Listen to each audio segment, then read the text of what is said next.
You can unmute.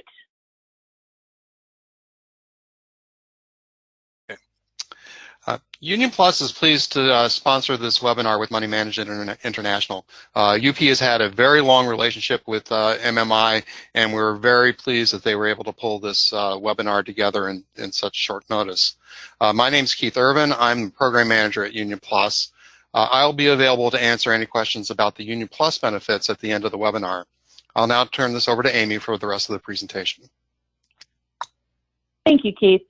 My name is Amy Lenz, and I'm the Senior Director of Learning Development at Money Management International. And I want to thank you for being here today as we talk about financial help during this very difficult time of furlough, or perhaps required work without pay due to the federal government shutdown. I'd like to thank Union Plus for sponsoring this webinar, and we're going to go ahead and get started. Everyone is in listen-only mode. And just a couple of quick things, you can raise your hand. The raise your hand icon is directly to the left of your name on the attendee panel. That will alert us if you have a question, and we can unmute you. You can also ask your question via the question panel, and I will also get notified of that. There are participants that are continuing to come in, so I probably will announce the features and how to interact with them periodically throughout the webinar.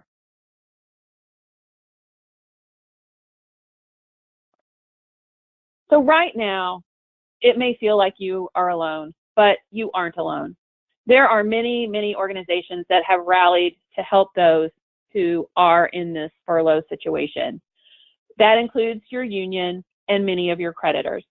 Knowing where to go for help, what to ask, and how to document your situation are all key aspects of getting the help that you need.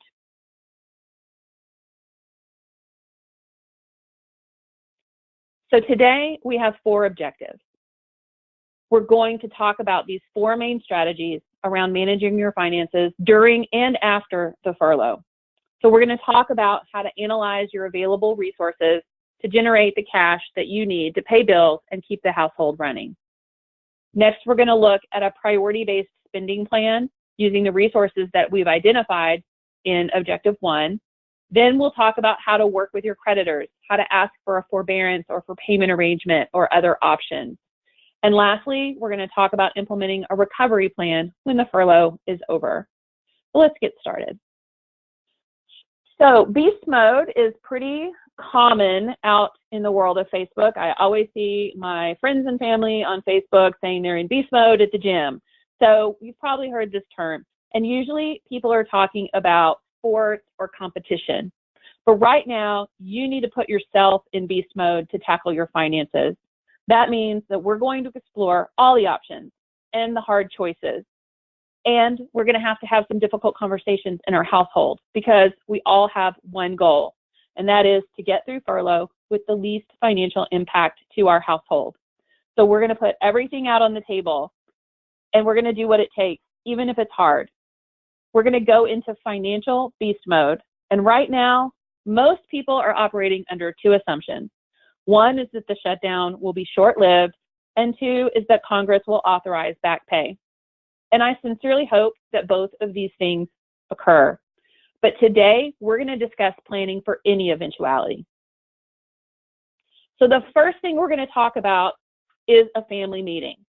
So we're going to go into beast mode, and part of being in beast mode is to openly communicate, prioritize, and make sure all of our family members are on the same page.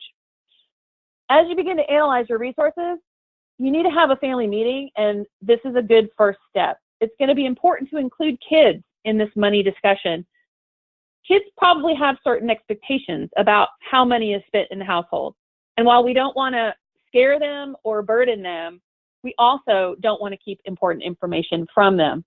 It might be necessary to have teens use their own money on everyday expenses that you were paying for, things like their phone, their lunch money, or their spending money, whether that's from a job they have, savings, or even gift money that they've received. And if they're concerned about that gift money, you can set up some kind of tracker so that you can replenish that fund for them after the furlough is over. But it may also be necessary to forego some expenses that everyone in the family might take for granted. Although this presentation is about finances, there are many emotions that are tied to money. And so in this situation, family members may feel guilt, they may feel shame, denial, anger, helplessness, isolation, many, many emotions around this difficult time. So it's important to keep those lines of communication open in the family, to talk about priorities, and to work as a team. So the first thing we're going to talk about is analyzing our resources. That's the first beast mode step. And right now, you may think you don't have any resources, but you probably have more than you think. So we're going to look at ways to find money and leverage cash and things that you can turn into cash to get you through the furlough. So let's meet the Roberts family. They're pretty typical. They're your average American family. This is Bruce and Sheila and their daughter Kai and Garrett.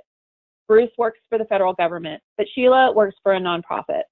Kai's in high school, and she has a part-time job after school and on weekends working at a local big box type store. So right now they're stressing, like many of you, about how they're going to manage their bills during the furlough. Bruce is making a good salary. He has a $70,000 a year job, and most of the family's benefits, like their insurance, is all deducted from his federal paycheck. So his take-home pay is around $3,500 a month. That's a lot of income to replace. So let's start looking at ways that the Roberts family can meet their monthly obligations. Like most Americans, they don't have much of an emergency savings.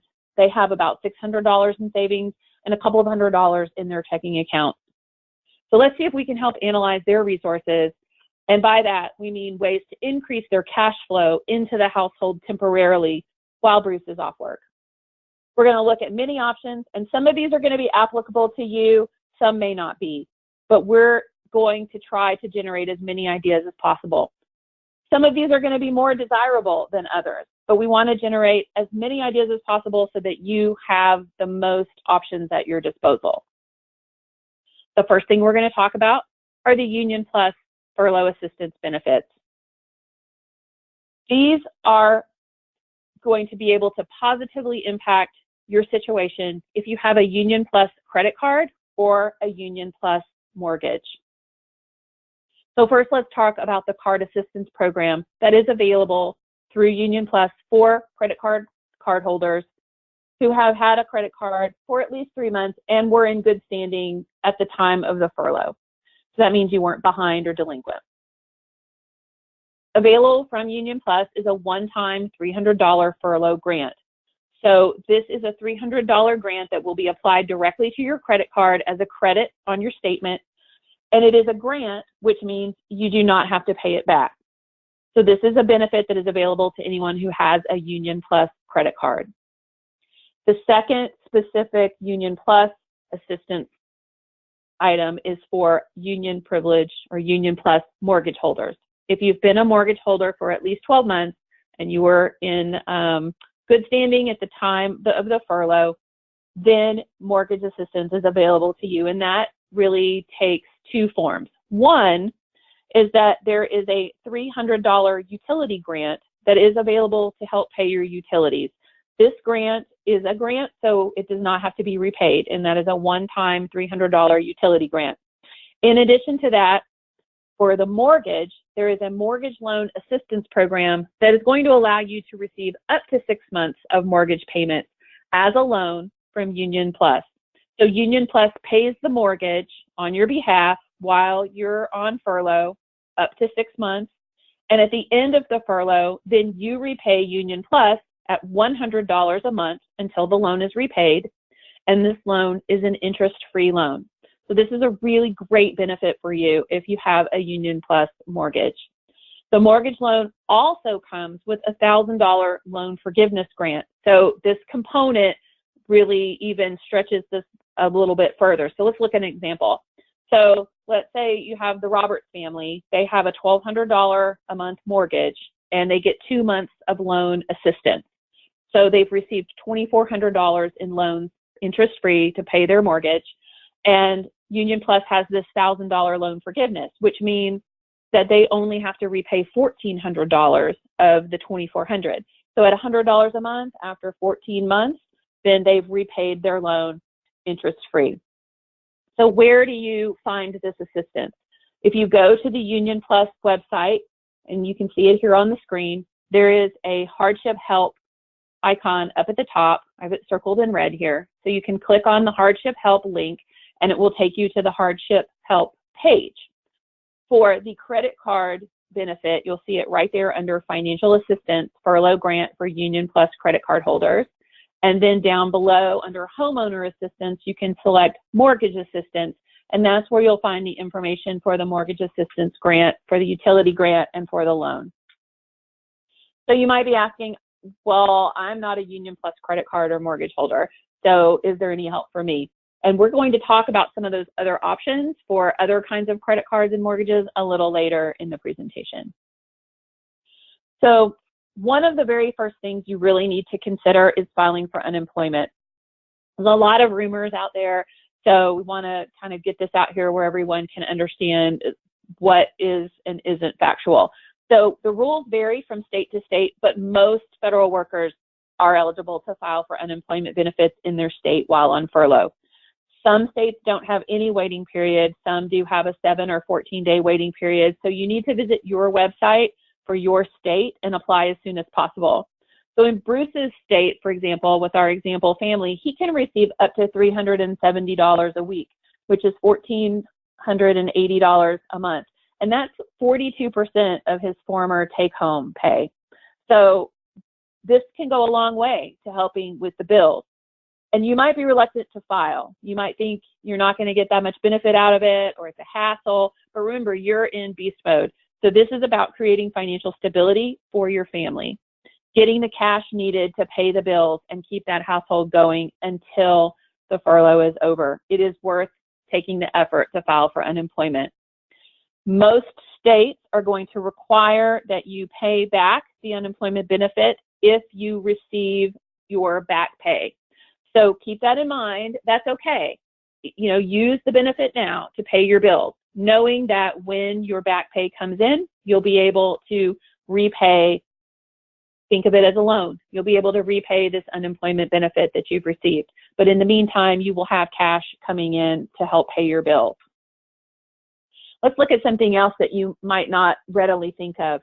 Bruce doesn't have any income coming in, but Sheila does.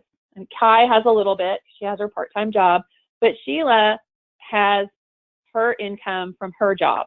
And she may be able to impact her take-home pay pretty quickly to get some additional funds coming in. So she can do two things. Number one, she can review her federal and state withholding. Many people withhold more from their paychecks than they really need to. Perhaps they don't select all of the exemptions that they could because they want to get a refund, or they are, you know, maybe a little trepidatious and think, well, I'm going to file like this so I don't have to pay at the end of the year. But most people do it because they like to get that refund check. Well, if Sheila can adjust her withholding at the state and federal level, she may be able to free up a couple of $100s a month into her paycheck. That can go a long way in a crisis situation. Additionally, she has auto-deducted 401k or 403b money of $500 a month. While it's important to save for the future and for retirement, the cash flow situation right now requires that we really look at this. If Sheila stops her payroll deduction for her 401k and she increases her exemption so that her federal withholding is reduced, she might be able to generate $400, $500, $600, maybe somewhere in that range of additional income into the household temporarily. It's early enough in the year when the furlough is over. She can reinstate her 401k. She can change her W-4 withholding and has time to recoup that. She can even do a little additional withholding for the 401k to catch up those few months that she has missed. So don't overlook this.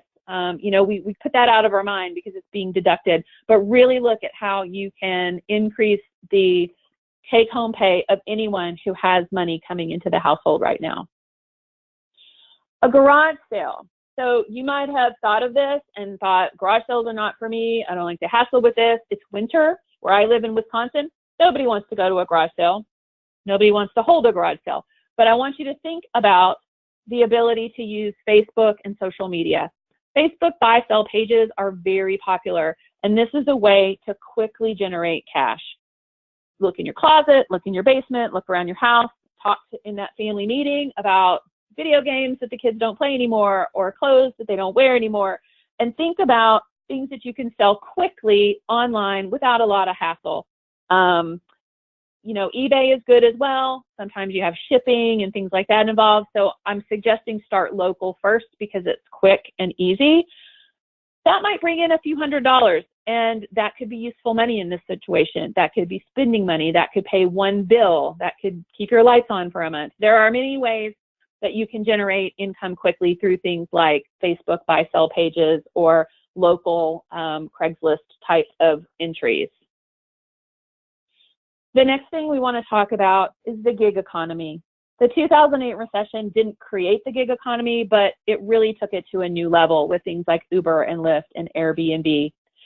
You and your spouse or partner might want to look at side jobs that can bring in cash quickly with little investment and upfront resource. Uber and Lyft can bring in some quick cash. It's not super glamorous, but it can bring in the needed money. And it's flexible. If you only have a few hours, say, between needing to stay home with the kids and your spouse getting home, or only in the evening and things like that, these are very flexible types of jobs. As well as there are many websites, and I've listed 3 here. There are others. These are some of the more highly rated websites for freelance work.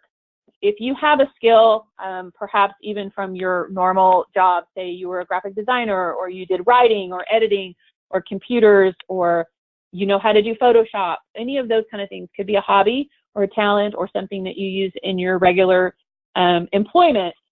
You can look for freelance jobs on Fiverr, Flex Jobs, Solid Gigs. Those are 3 you can check out. The main advantage of these gig sort of websites is that they're quick and the hours are flexible. A traditional part-time job is certainly something you should look into, but with the hiring and application and training process, that might get a little far outside of that urgent need for cash. Also, some employers might be a little hesitant to hire you because, you know, they think, well, if the furlough's over, then are they going to quit? So these are some things that you might be able to generate quickly and that are more on your terms. And while you might not want to consider these right away, if the furlough continues for any length of time, these are options that you have that you can really get them started quickly. Also, if your teams aren't currently working, you encourage them to get a part-time job, encourage them to do things like babysitting or odd jobs to help just bridge that spending money gap. All right, the next thing we're going to turn to is really looking at loans. So we want to talk about loans because taking out loans may be less desirable than some of these other options for generating more income, but they might become necessary. So we're going to kind of talk about a hierarchy of loans from the most desirable option, you know, on down. So first of all, I'm going to encourage you to contact your bank or credit union that you're already doing business with. Don't assume that you can't get a loan because you're on furlough. There are a number of banks and credit unions that have already announced that they will be giving either 0 interest loans or no interest or low interest loans to their customers that are on furlough. Bank and credit unions are also waiving fees, like overdraft fees. Say you had some auto deductions that were coming out of your bank account to pay, you know, your phone bill or your utility bills, and because of this, those auto pays maybe created an overdraft. Many banks are refunding those overdraft fees, late fees, things like that. 2 credit unions that I know for sure are doing the 0 interest loans are Navy Federal and Penn Fed. But even if you're not a member of those, or even if it hasn't been advertised, still contact your credit union and your bank to see what they might be offering you. Just because they haven't advertised it doesn't mean that they might not have options for you. And so while we're talking about loans, let's talk about credit cards, because credit cards really are loans. You are buying things on the credit card company's money and then repaying the money. Credit cards are generally a more expensive way to close that gap between income and expenses because the interest rates are usually higher than personal loans, and some interest can be very high. And that can add up quickly. If you have to consider using the credit while you're out on furlough, start with your lowest interest rate options. Those are usually going to be your bank and credit union loans rather than credit cards. And then your credit cards, take a good look at the interest rates to try to use the lower interest rate cards. You also might be tempted to take out money from your thrift plan or from a spouse's 401k or 403b plan. Remember that unless you're 59 and a half or more or older, then you're going to have a 10% early withdrawal penalty, and you could also have a tax penalty. Many plans offer loans, and you're not going to be able to take out a loan from your thrift plan because the loan repayment is through payroll deduction, and right now, obviously, payroll is not running. So the thrift plan loan will not be an option, but perhaps your spouse's 401k or 403b plan might allow a loan option. Now, that will impact your long-term savings, and there are a lot of provisions for those loans, but these loans, they might be necessary if this goes on for a length of time. So consider those, but kind of look at this hierarchy of bank and credit union loans, especially those that are offering no interest and low interest loans, credit cards, and then withdrawing or taking a loan out against a 401k or 403b type of plan. There are a couple of other things to consider in the way of generating resources, and these are community-based resources. So first, if you have children and you haven't already contacted their school, contact the school to talk to them about free and reduced lunches. Your student may be eligible for them. Also, some schools, especially those in the DC area, have already announced that they're going to offer free lunches and free breakfast to all students. So make sure you contact the school about this. Even if you don't live in the DC area, contact your school and inquire what your children are eligible for. And also ask them about breaks on after-school programs and school fees. Perhaps they would be willing to defer those until you're back at work. Don't overlook your own local social services. I'm going to recommend checking your local social services at the county level, the state level, even at the local city level. You can start by contacting your county social services. They will give you referrals. You can also contact United Way. United Way is an umbrella organization that has many agencies under it that can help you in your search for resources. A lot of them will be able to provide either monetary or material assistance in the way of food or in the way of, say, utilities and things like that, rental assistance. And also, you can call 211 or visit 211.org and look for resources in your state and in your local area. It might be really uncomfortable for you to think about yourself as a recipient of social services. But remember, you are in financial beast mode, and you want to at least vet out what your options are, even if you don't want to use them right away. Some of these may become necessary as you go along, and so you want to look at what these options are and have them lined up in case you do need to use the services. And you can consider giving back when the furlough is over by volunteering or by giving a monetary donation to the organizations that were able to help you in your time of need. So even though it's uncomfortable to think about using social services, don't let that be a barrier. We talked about those emotions that go through families. Don't let guilt or shame or wanting to keep this private keep you from using services that can really help you. And also friends and family. Consider your friends and family resources and don't forget about them. They really are willing and able and want to help you, even in small ways, with childcare or with monetary or non-monetary help during this time. It's tempting to stay closed off. It's tempting to want to keep this private. But again, open yourself up to the help that's out there that others want to give you. It's not only about your finances, but this furlough can take an emotional toll and a psychological toll on you and your family. And so you have to take care of yourself holistically, and that's mind, body, and soul. And finances is a piece of that, but it's not the whole picture. And remember, both the federal agencies as well as perhaps your spouse or your partner, if they have an EAP, an employee assistance program through their work, you can call that employee assistance number, and they have counselors available. They have lawyers that you can talk to. They have professionals that can give you guidance in many areas. So don't overlook that employer EAP. Don't overlook friends and family that want to help you during this time. So now we've looked at gathering all of our resources, whether they're monetary or they're friends and family and support. So we've looked at all of these resources, and now we're going to talk about creating our priority-based spending plan. So this might sound obvious. Yes, I need to be on a budget during this time, but it's hard to do. We become accustomed to living a certain way, and sometimes the line between wants and needs starts to get blurred. And it's a time to go into expense reduction beast mode. It's not going to be fun, but it is going to be necessary. Having family all on the same page regarding reducing expenses so that you can reduce that gap between what's coming in and what's going out is your priority right now. So the first thing you want to do is take a really hard look at all of your expenses. Your priority expenses are going to be in 5 categories. Shelter, which is either your mortgage, or if you're a renter, it's your rent payment. Food, utilities, including, electrical, phone, heat, water, gas, whatever is being used to heat and maintain your home. Insurance, including liability insurance or homeowners insurance, health insurance, and transportation, which might be your car or it might be public transportation. But those are really your 5 priority expenses.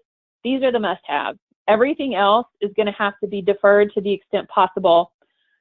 Sometimes even things with contracts can be negotiable. So it might not be pleasant to think about cutting your cable or your internet or other services, but it might be necessary. So let's talk about insurance. Insurance protects us and mitigates risk in disasters. So we don't want our insurance policies to lapse. But perhaps you can look at your homeowner's policy, your car insurance policy, contact your insurance agent. Perhaps you can increase the deductible temporarily, which could reduce your premium. You can also talk to your insurance agent and see what kind of deferment or forbearance they might be able to give you if you're on a payment plan. Consider removing teen drivers from your car. It's drastic, but they cost a lot. So bring it down to 1 vehicle or no vehicles, and consider that if you currently cover a teen driver. And that could really bring down your premium temporarily. If you have health insurance through the federal government, according to the Office of Personnel Management, the health insurance coverage is going to continue while you're on furlough. Your portion of the healthcare premium is going to be covered while you're on furlough, and it will be taken out of your paycheck once you resume work. However, vision and dental insurance are employee paid benefits, and there might be a bill that you receive for those premiums from your provider while you're on furlough. It may work differently in different agencies, so I can't speak universally, but you might receive a bill for dental and vision that are optional insurance coverages that you have. So you can review your prior pay statement and you can see how much is being deducted per paycheck for that so that you can go ahead and plan that into your budget, how much you might need to cover in premiums. So let's talk about those non-priority expenses. This is where you need to get creative. And you can hope that the furlough is short-term, and you might be concerned about cutting services that maybe have a cancellation or disconnect fees or reconnect fees and weighing whether or not that's worth it. But there are some things that you can do that you might not be aware of or hadn't thought of. You can contact your cable, your satellite provider, and you can ask for a vacation hold.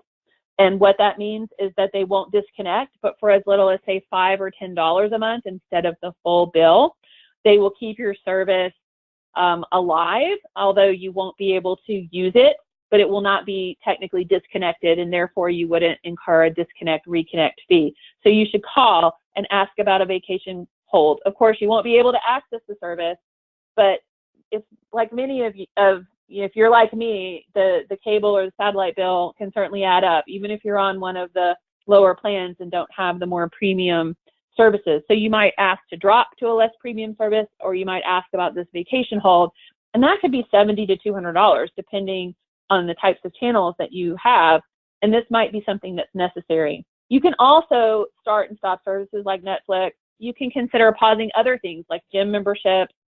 You could possibly temporarily downgrade your phone plan. It really doesn't hurt to call all these service providers and ask what they can do. Ask if they'll do a vacation hold. Ask if they'll do a temporary pause on your membership. See if you can downgrade temporarily. Just call them and ask. Most of them don't want to lose you as a customer, and they would rather do this than have you cancel their service. There are a lot of other expenses that you may not really think about off the top of your head, and this is part of your family discussion. And there may need to be a discussion around the expenses that are associated with your kids' activities like sports and recreation.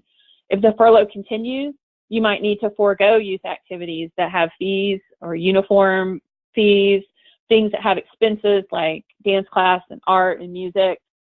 You should be prepared to have that discussion, but also think back to those resources that we talked about. Going ahead and selling some of the stuff in the closet might make the difference between the kids being able to continue in soccer or not. Bridging that gap is what you're really looking to do, because you don't want to take all the joy out of the family life, but at the same time, you have to focus on the priority expenses. And if you're going to have those wants that are not needs, then you're going to have to look at generating cash flow for that. Let's talk about working with our creditors. When you can't meet all of your obligations, in step 3, we're going to talk about how to work with our creditors. So we've looked at our resources, we've looked at cutting our expenses in beast mode down to the bone, but maybe you're still not able to bridge that gap. Or maybe you were already struggling before the furlough, and now this is really putting the pressure on your finances. Perhaps you already had credit card debt. So we've talked about that priority plan, and these sticky note items here are the top items: mortgage, insurance, utilities, transportation, whether that's a car or public transportation. Then any bank loans that you already have outstanding or that you have to take out as part of this furlough, and any credit card and unsecured debt that you already have or perhaps are having to increase. So what if, even after you've examined all of this and reduced all your expenses, you still can't make payments or can only make partial payments? Okay, that's really where Bruce and his family are.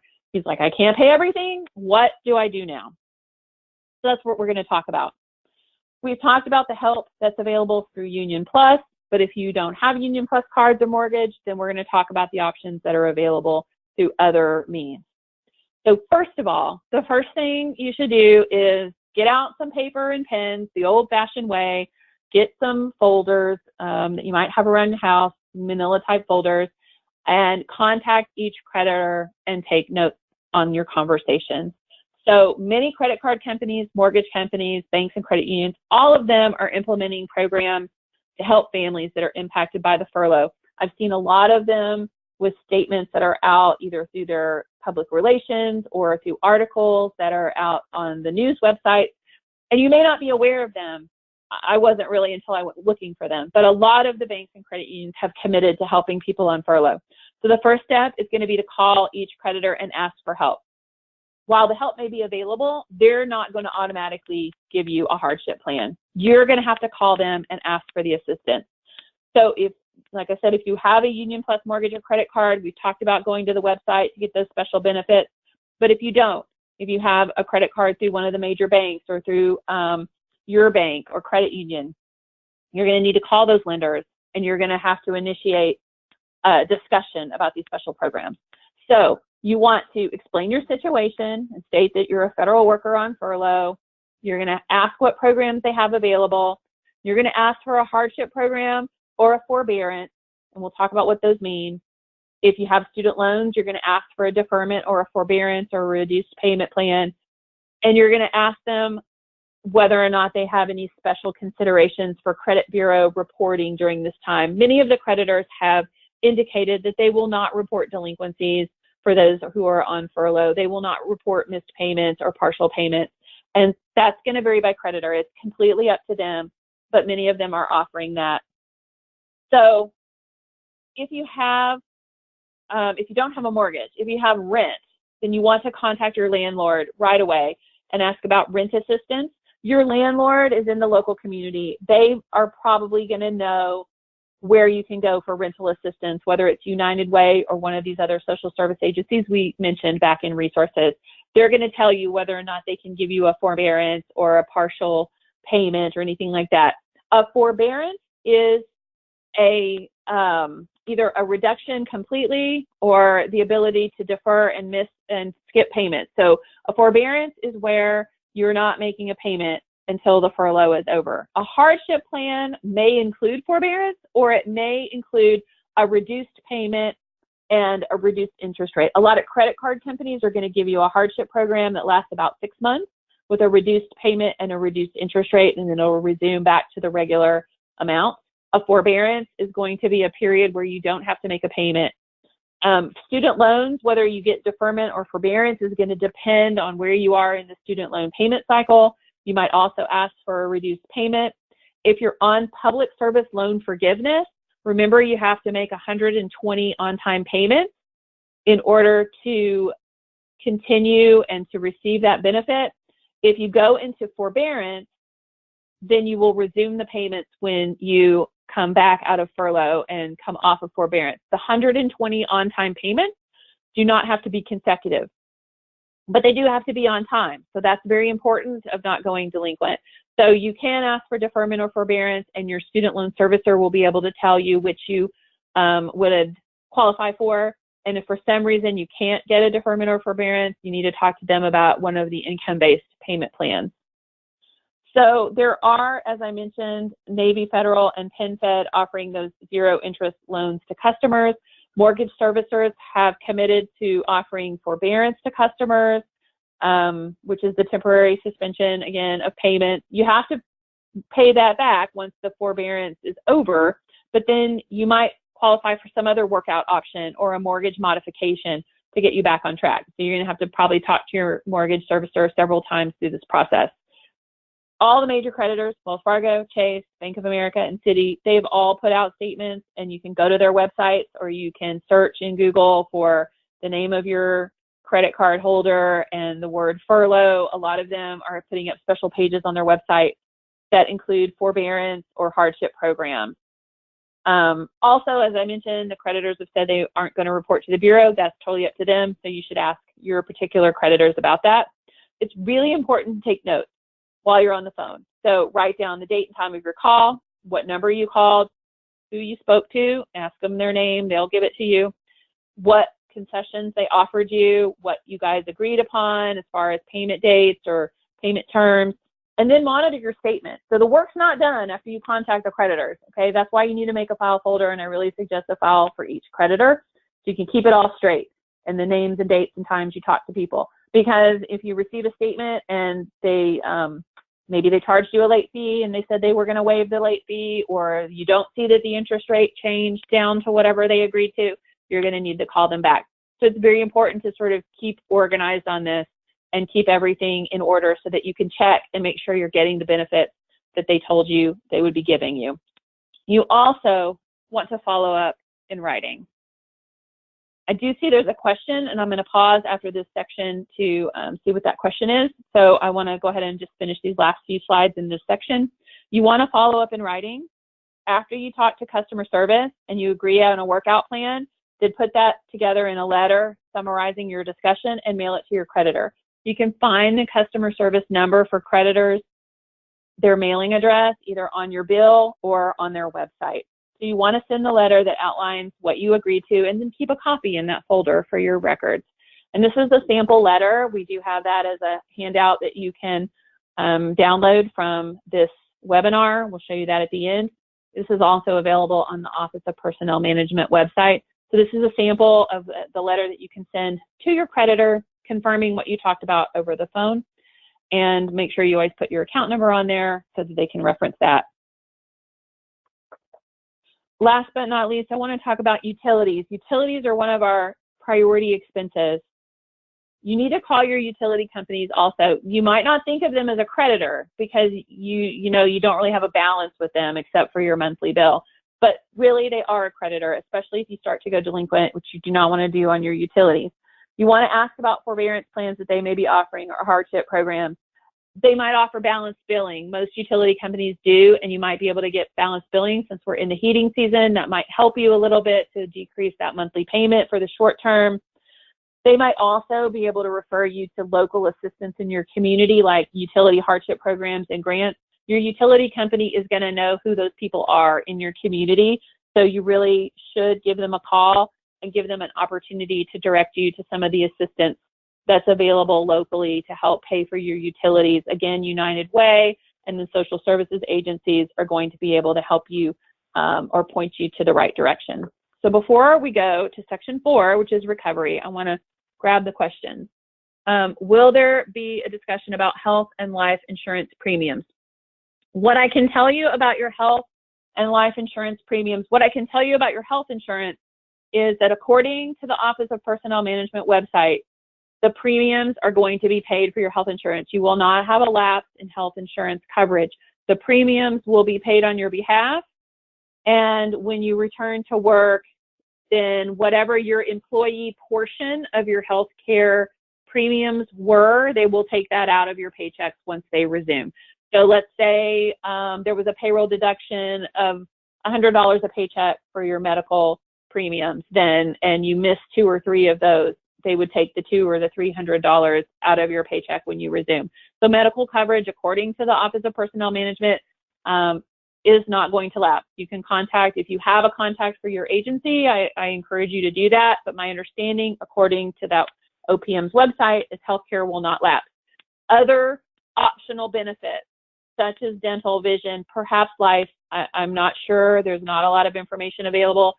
From what I do understand from the Office of Personnel Management website, those benefits the government will not pay those. So those are employee-only benefits that you pay the premium through payroll deduction.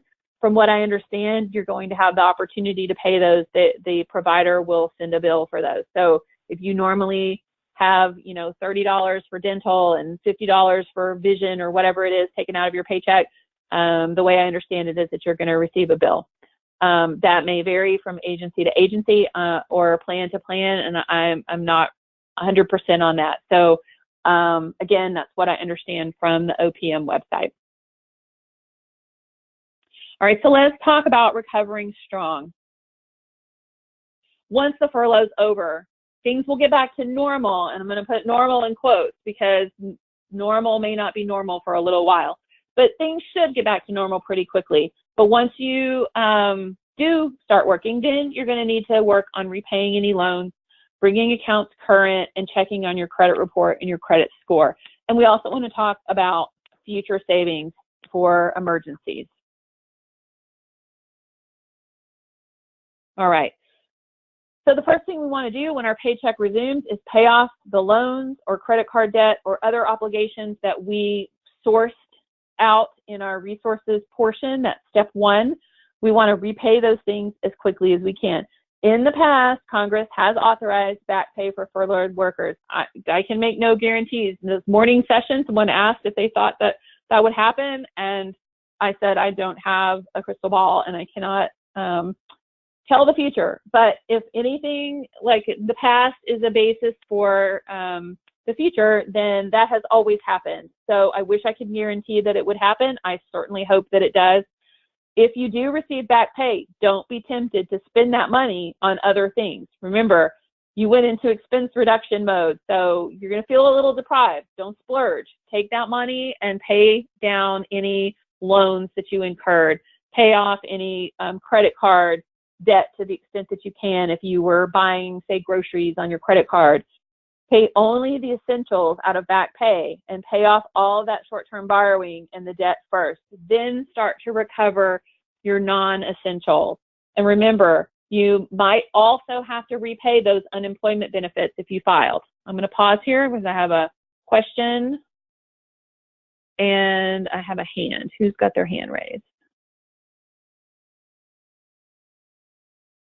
Vivian, did you have a question? I'm going to unmute you. Vivian, you have your hand raised.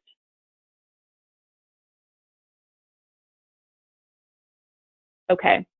I think I might have answered her question. All right. So let's talk about dealing with debt collectors. This is not a fun topic, but we need to talk about it. Perhaps you were already behind on bills, or maybe you weren't behind on bills, but you've fallen behind now and you haven't called your creditors, and maybe you're getting calls from debt collectors. So we need to know our rights, which is that they can only call you between 8 a.m. and 9 p.m. in your time zone. They can't call you at work or your spouse at work if the employer has said no calls of this nature. They can't harass you or threaten you. They can contact your family, but only to get information about how to locate you, and hopefully your family is all on the same page with you on that. And they have to honor requests that are in writing to cease their phone calls. But remember, You can send them a cease and desist on calling you, but you still owe the debt. So don't be afraid to talk to debt collectors. They have a bad reputation, but they're not bad people. They are trying to collect a debt that is owed, and they will be willing to help you to the extent that their collection rules allow.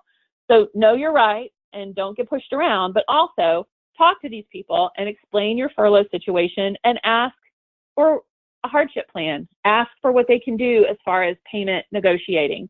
They may be willing to negotiate with you. I mentioned your credit report. Many of the creditors have indicated that they will not report delinquencies during this time. You may have to ask for that and do that when you're talking to your creditors. And then after the furlough is over, you want to monitor your credit report.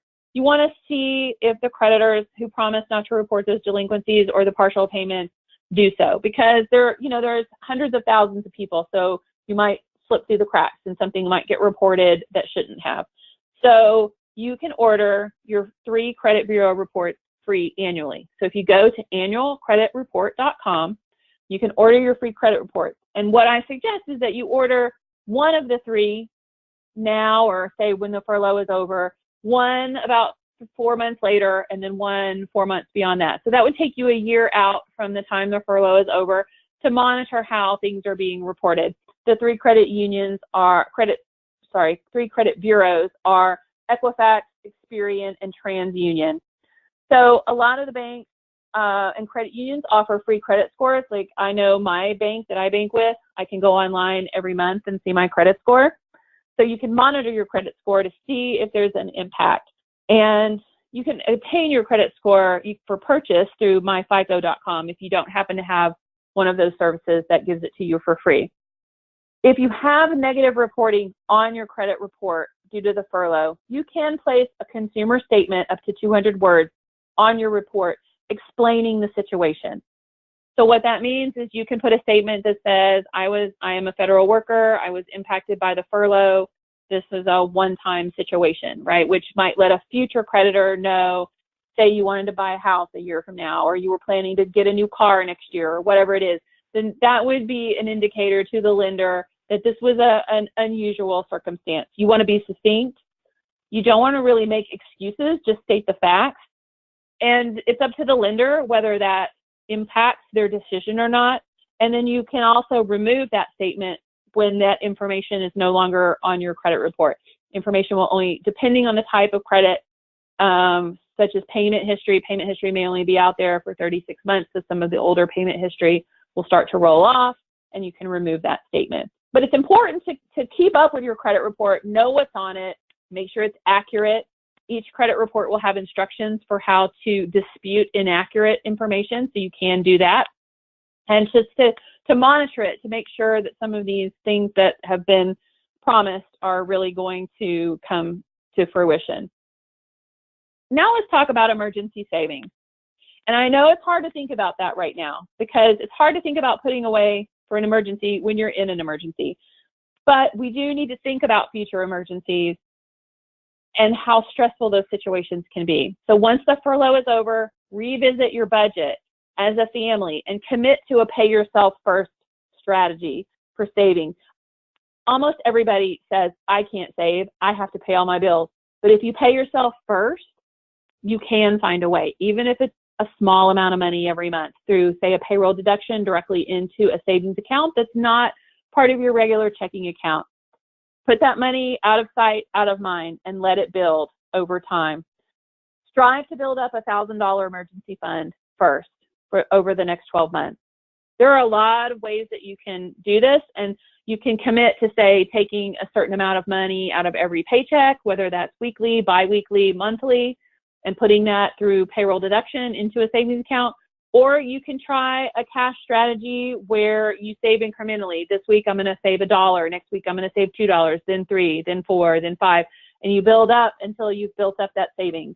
After you have that $1,000 in emergency savings, then really continue to let that savings build until you have a cushion where you have, say, 3 months of expenses, which is kind of what all the experts recommend. But for a lot of situations when you're in an out-of-work situation due to a layoff or say this furlough, or you're in a natural disaster situation or a medical situation, a car breakdown, any of those kind of things, then you're going to be able to tap into your emergency savings, and that's what it's there for. So you really want to build that up. If you don't have one now, once you're back on solid footing, really commit to paying yourself first and get the whole family involved in that and making that a priority, even if you have to forego some entertainment or some other discretionary expenses. Now, if you've had to survive for a couple of months on your credit cards and you've built up your balances and you're only paying the minimum, let's talk about a rapid repayment plan.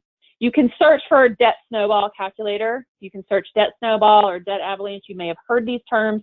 What this really is a plan to try to accelerate repayment of your credit cards beyond a minimum payment. There are a lot of websites out there, and I'm going to pull up one so you can see what it looks like. So this is a debt calculator, and you can either use a debt snowball, which means you pay off your lowest balance first, or you can use a debt avalanche, which means you pay your highest interest rate first. But the concept of this is that you're going to commit some amount of money that is more than your minimum. So if I add up all these minimums, this comes out to $400 or $410, something like that. And the total amount I can commit is $450. So there's an extra $40 that's called the snowball amount. So I make my minimum payments on all of my cards, and that extra snowball amount is going to go to either the lowest balance, that's how we've got it set here, or the highest interest. And then at the end, it can show you if you just paid the minimums, here's how long it would take, and here's how much you would pay. And if you commit to the snowball plan, here's how much you're going to pay, and here's how much interest, and you can see that it's less, and you pay it off in 48 months instead of 66 months. So there's a lot of these calculators out there. So if you can do this, it'll save you money. It'll save you principal and interest, or not principal, but it'll save you interest charges over time of the amount you repay. And you get out of debt usually sooner. So I would encourage you to look at these debt calculators when you are out of the furlough situation. And I killed my presentation, so pardon me while I get back to my page. All right, so that's your debt snowball calculator, but not everybody is in that situation. So what happens if you cannot pay your minimum? What happens if you were already kind of on the edge beforehand, and now that snowball is really not for you because you're struggling, and you were struggling before furlough, or now you're struggling after, and you can't manage those debts? So you can go to the Union Privilege page, to unionplus.org, to the hardship help, and there are other options. One of them you will see is credit counseling and debt management. Credit counseling is a way to a formalized payment plan. A credit counselor will do a budget with you.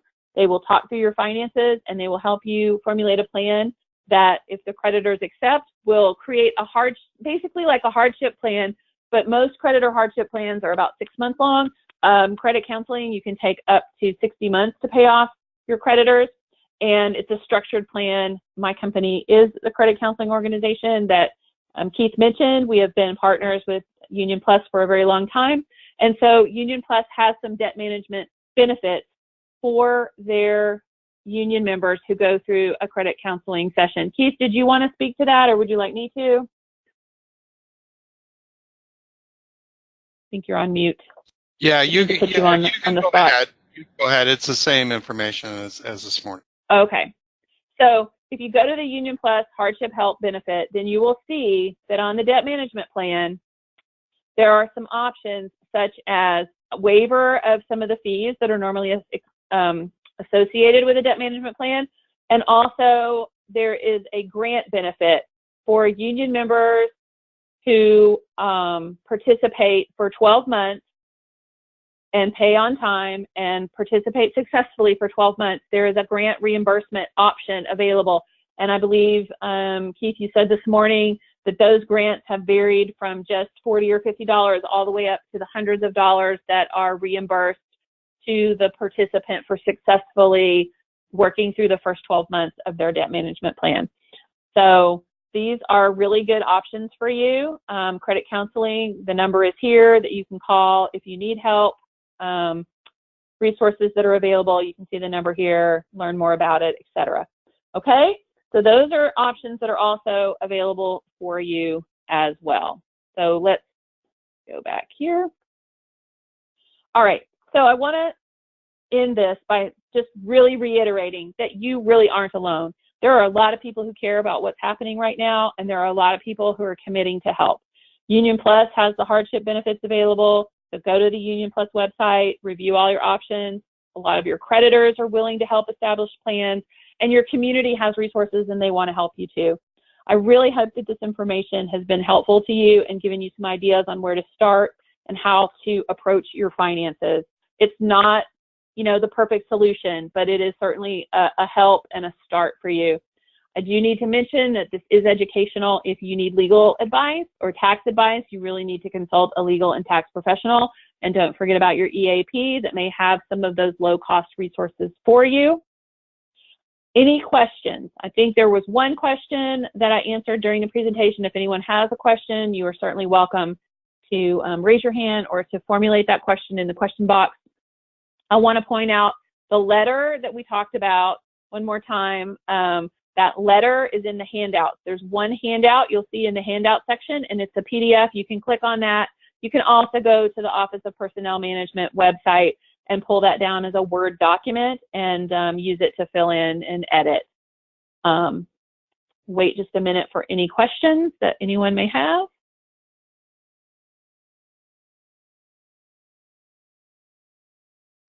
All right, well then we will wrap up. We are finishing just at 3 o'clock, so it was just at 1 hour. I really appreciate your attention today, and we wish you all the best during this very difficult time.